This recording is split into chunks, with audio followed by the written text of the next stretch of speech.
vamos a introducirnos en el mundo del magnetismo y su relación con la corriente eléctrica.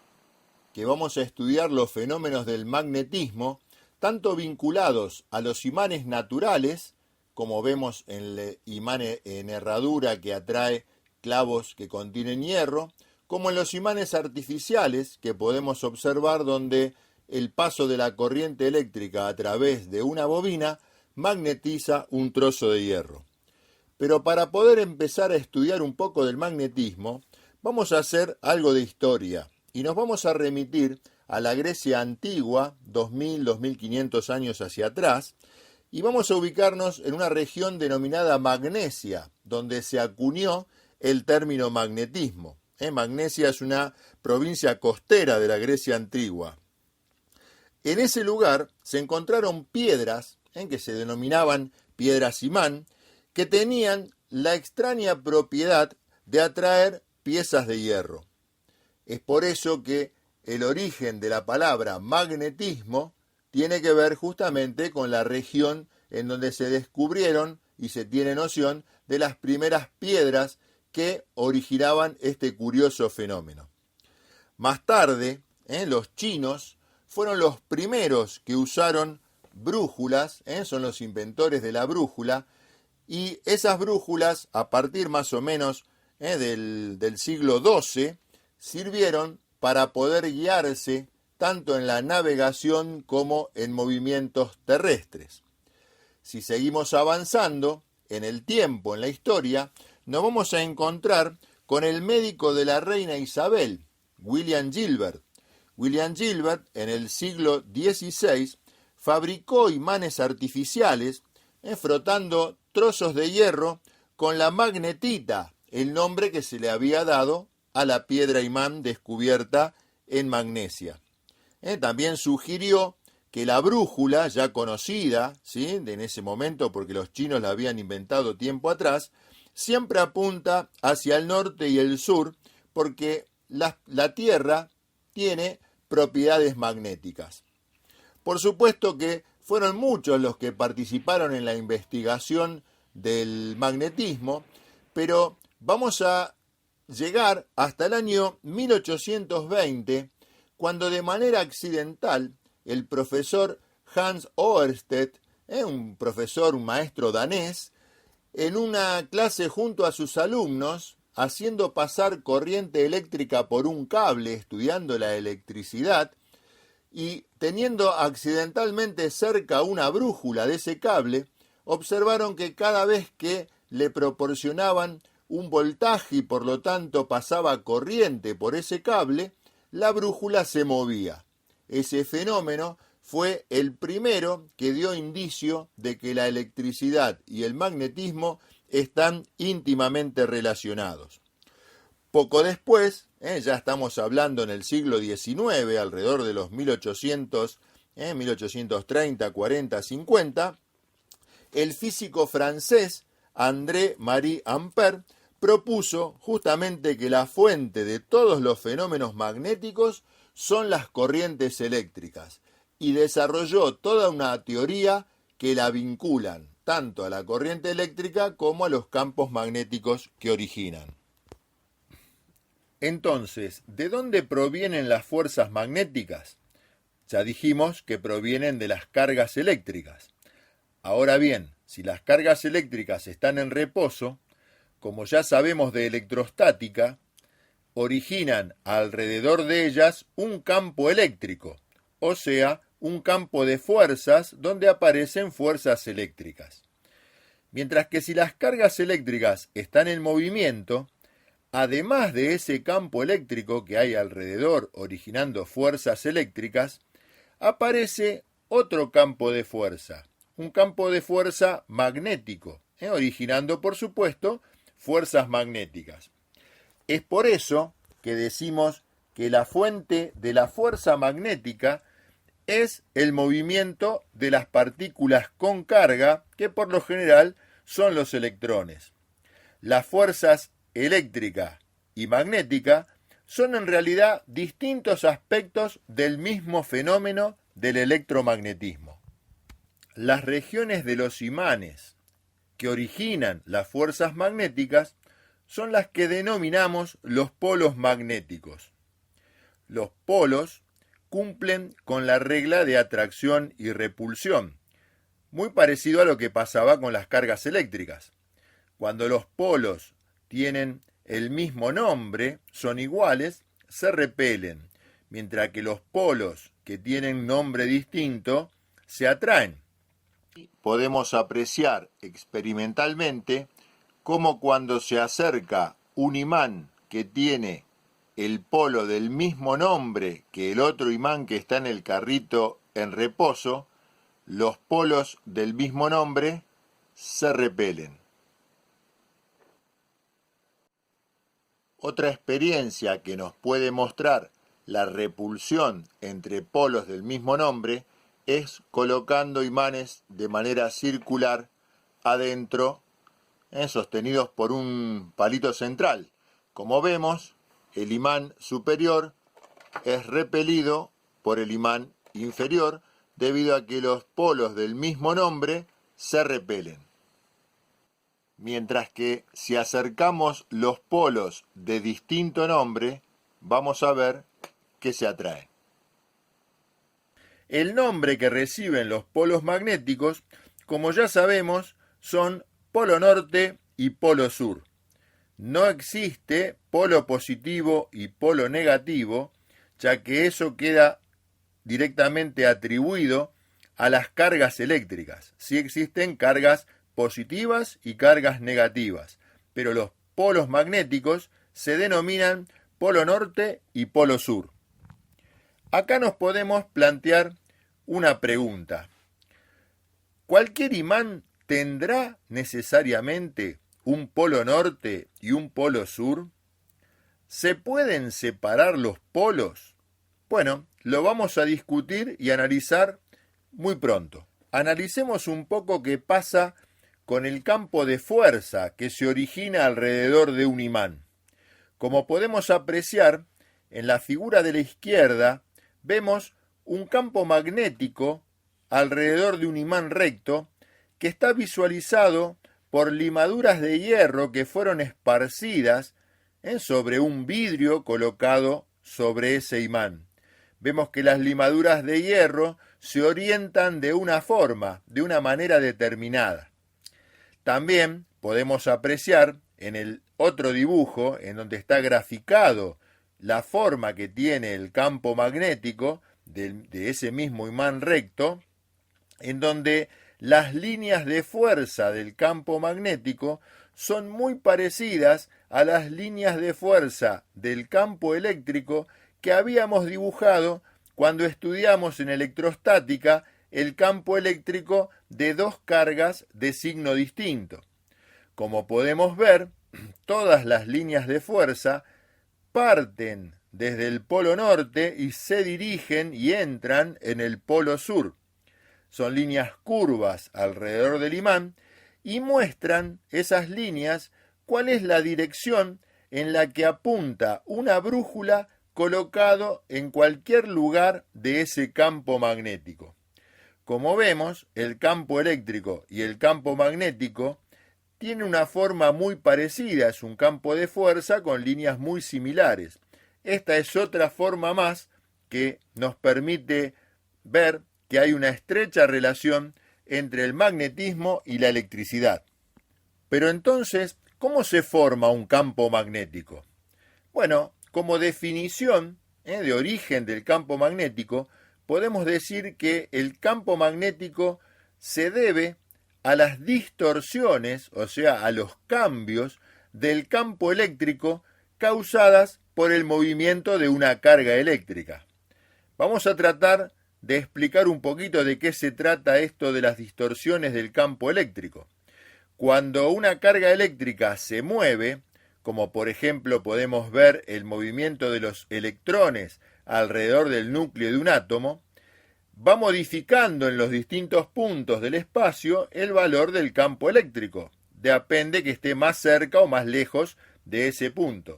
Esa modificación del campo eléctrico producida por el movimiento de los electrones, esa distorsión, origina un campo magnético. Ahora bien, el campo magnético principal, donde el campo magnético se origina de mejor forma, es debido al movimiento de rotación de los electrones, también conocido como el spin de los electrones.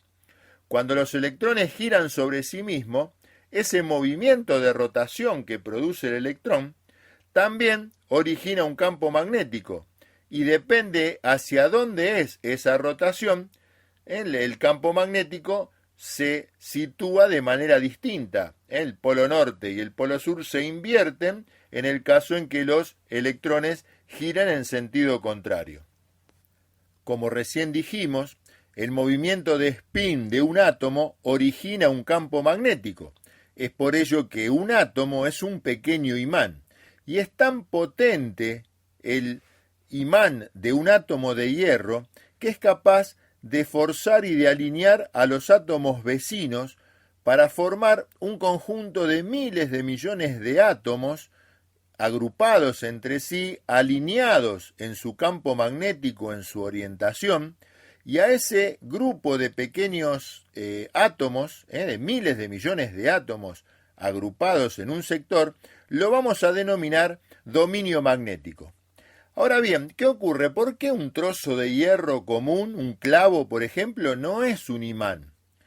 El trozo de hierro tiene dominios magnéticos, pero esos dominios magnéticos, esos grupos de átomos amigos, por decir así, no están alineados con los dominios vecinos. O sea, los dominios magnéticos de un trozo de hierro común están desalineados, como podemos ver en el gráfico de la izquierda. Ahora bien, ¿cómo se puede hacer para que los dominios se alineen? Bueno, lo que hay que hacer es colocar a ese trozo de hierro adentro de un campo magnético, por ejemplo, acercándole un imán. Como ustedes pueden ver, cuando se le acerca un campo magnético a un trozo de hierro común, los dominios magnéticos se ven forzados a alinearse con el campo magnético externo, y por lo tanto todo ese trozo de hierro se convierte ahora en un imán. Por lo tanto, el campo magnético externo forzó al hierro a convertirse en un imán. Y aquí es donde podemos empezar a responder una pregunta que dijimos hace un momento. ¿Se puede dividir un imán y separar el polo norte del polo sur?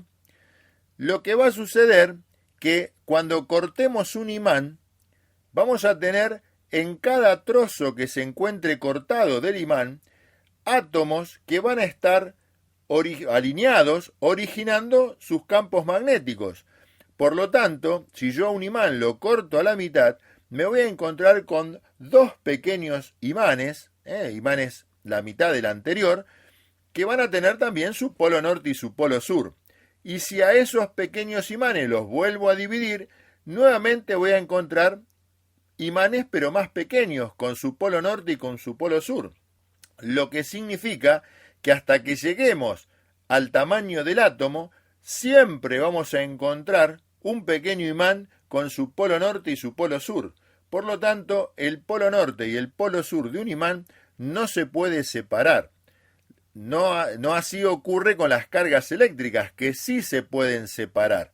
Una carga eléctrica positiva y una negativa pueden estar separadas una de la otra, pueden vivir de manera autónoma, mientras que los campos magnéticos norte y sur siempre aparecen de a pares. Como vemos, un imán puede mover a la brújula de tal manera que el polo norte atrae al polo sur de la brújula, y si yo giro el imán, se gira el polo de la brújula. Ahora bien, ¿qué pasa cuando un imán se parte al medio? Eso fue lo que dijimos en su momento. ¿Podré tener separado el polo norte del polo sur? Veamos, el polo sur sigue atrayendo al polo norte de la brújula, pero si lo damos vuelta, observamos que se invierte la polaridad en la brújula, lo que significa que acá no tengo un polo sur solamente, sino que sigo teniendo un polo norte y un polo sur. Lo mismo pasa con el otro extremo que ha sido partido. Este sería el polo sur y cuando lo giro tengo el polo norte. ¿Cuáles son esos materiales que tienen la posibilidad de magnetizarse? Bueno, son aquellos materiales que denominaremos materiales ferromagnéticos. Por ejemplo, el hierro, el acero, que es una aleación de hierro y carbono, el níquel, el cobalto. Todos estos materiales ferromagnéticos se pueden magnetizar fuertemente. ¿Por qué? Porque sus dominios magnéticos se acoplan y se alinean, formando un imán. Esos dominios magnéticos están formados por un grupo de átomos que tienen un tamaño aproximado de entre 10 a la menos 12 y 10 a la menos 8 metros cúbicos y contienen aproximadamente entre 10 a la 21 y 10 a la 27 átomos. ¿Cómo funciona una brújula? Bueno, la brújula no es ni más ni menos que un imán. Es una aguja imantada que está apoyada sobre un eje en el cual pivota y puede girar. Si podemos ver que la aguja de la brújula no está orientada en la dirección del campo magnético, lo que se observa es que tanto en el extremo del polo norte de la aguja de la brújula y el polo sur de la aguja de la brújula aparecen fuerzas originadas por el campo magnético externo, en este caso el campo magnético terrestre.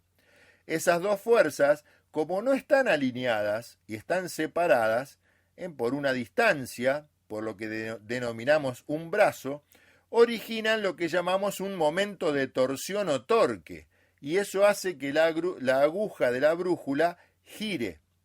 Por supuesto que a medida que va girando, el brazo va siendo cada vez menor, disminuye el momento de torsión, y luego de algunas oscilaciones, la aguja va a quedar alineada con el campo magnético externo, que en este caso podría ser el campo magnético terrestre.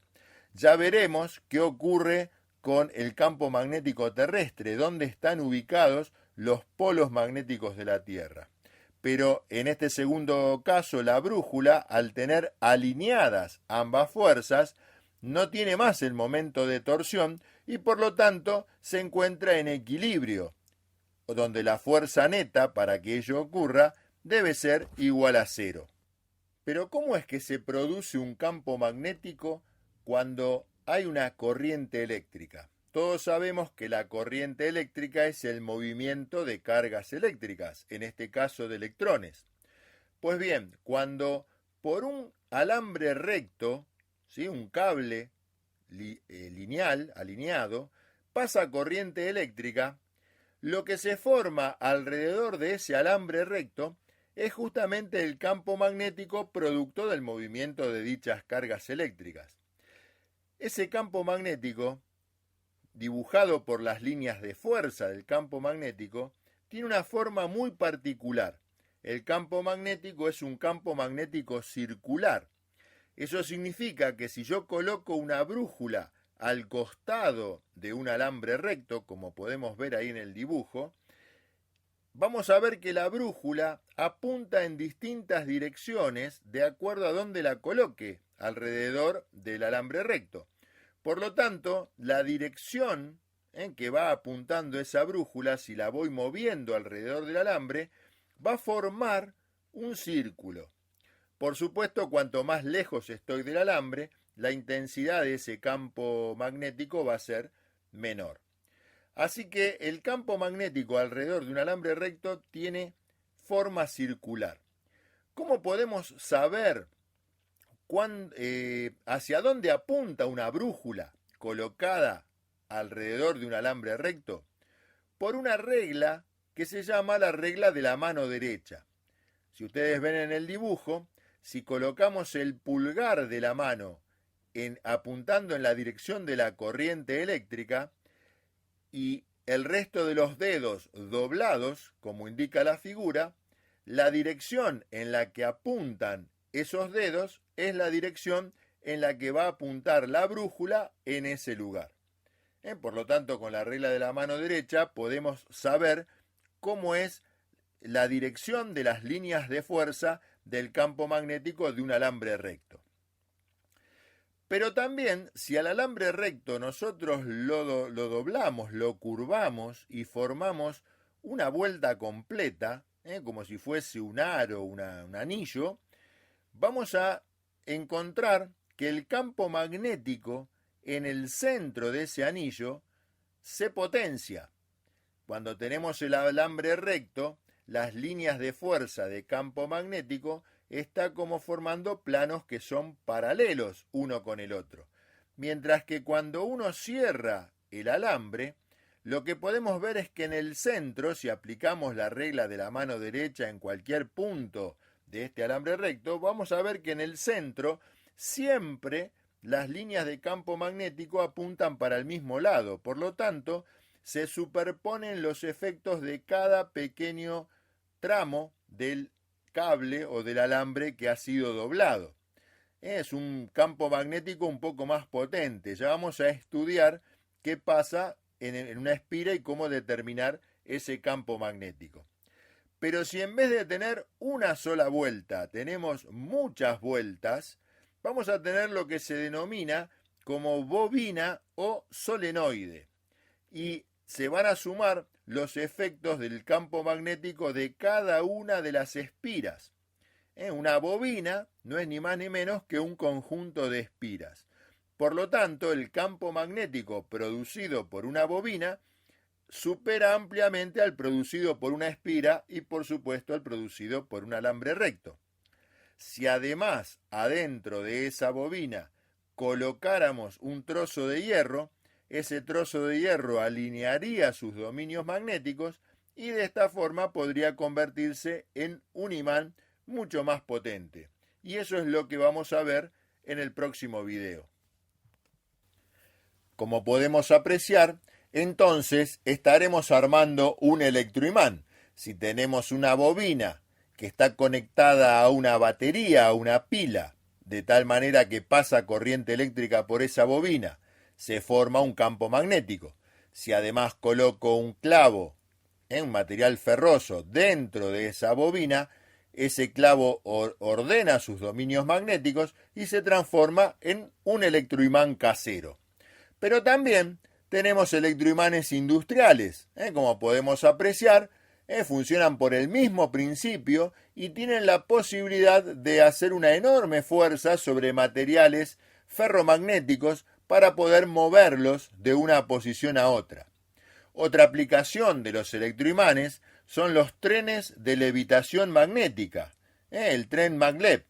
Mientras que los trenes convencionales vibran cuando circulan y ruedan por las vías con gran rapidez, estos trenes se encuentran separados de sus vías debido a que hay una fuerza magnética que los separa. Al no haber contacto físico con la guía, porque están flotando sobre la misma, el único rozamiento que tienen es el rozamiento con el aire, y eso les permite desarrollar una mayor velocidad.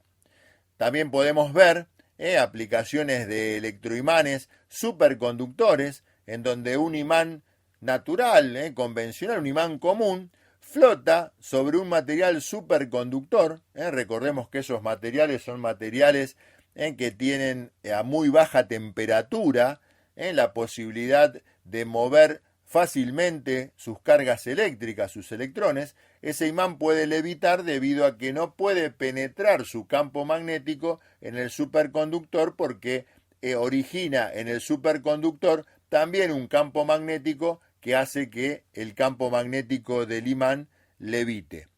Esto lo vamos a trabajar un poquito más en profundidad justamente en los próximos temas. Si volvemos a Breaking Bad, ahora podemos explicarnos por qué no es conveniente tener materiales ferrosos alrededor del campo magnético generado por ese conjunto de baterías. Podemos explicarnos ahora por qué con esas baterías podemos armar un electroimán para poder generar un campo magnético muy potente. ¿Por qué motivo no era conveniente tener las tarjetas de crédito también cerca de ese campo magnético? ¿Por qué se puede deteriorar una tarjeta de crédito, una tarjeta de débito? ¿Por qué era necesario agregarle más baterías, subir el amperaje? Todas esas preguntas, todos esos cuestionamientos, creo que ahora estamos en condiciones de poder responderlos correctamente.